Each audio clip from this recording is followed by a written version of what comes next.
Most people think BMW has always been a luxury car maker.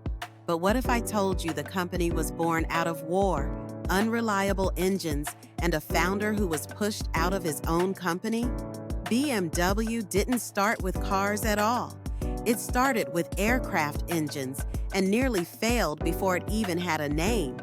This is the surprising origin story of Bayerische Motorenwerke, better known as BMW.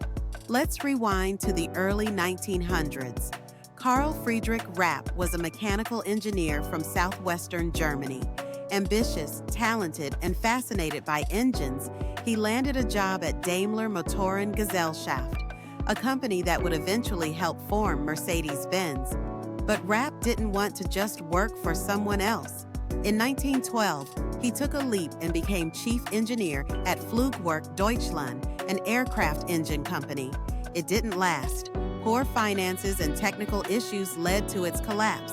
But instead of giving up, Rapp raised fresh capital and started his own firm in 1913, Rapp Motorenwerke, ironically, on the same property where Flugwerk had stood.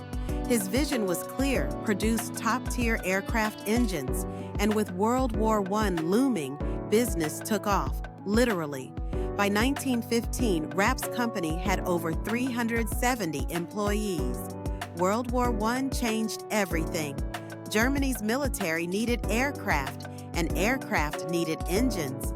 Rapp Motorenwerke was in the right place at the right time. But there was a problem. Rapp's engines weren't very good. They suffered from vibration issues and couldn't handle high altitudes. Meanwhile, a competitor, Gustav Otto, son of the man who invented the four-stroke engine, was producing far more reliable power plants. Rapp's company was on the edge until one huge contract saved it. The Prussian army ordered 600 aircraft engines, but with a catch.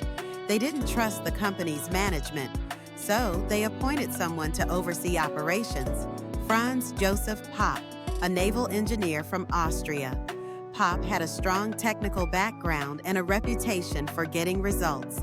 He arrived not just as a supervisor, but as the man who would reshape BMW forever. Popp wasted no time.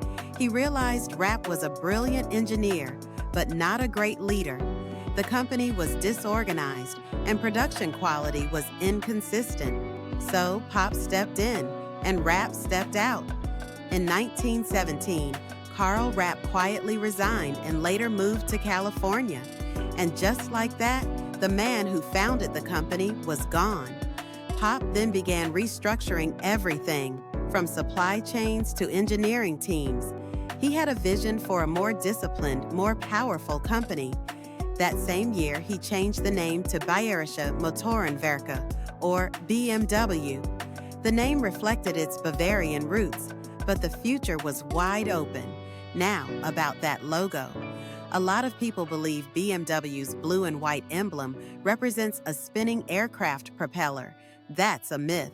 The truth is, it's based on the Bavarian flag, white and blue in a checkered pattern.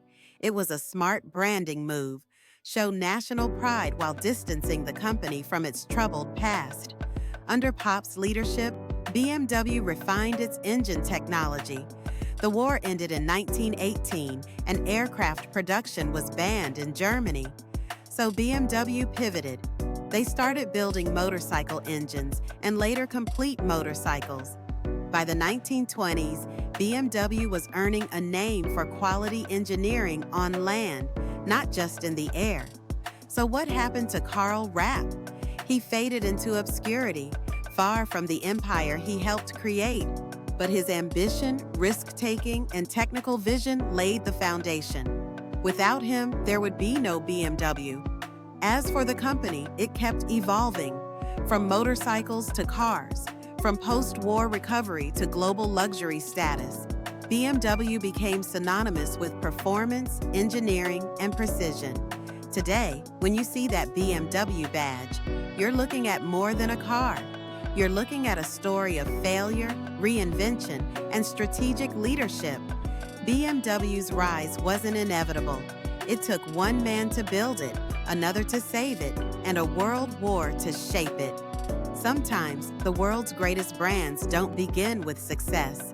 They begin with a breakdown and someone bold enough to rebuild.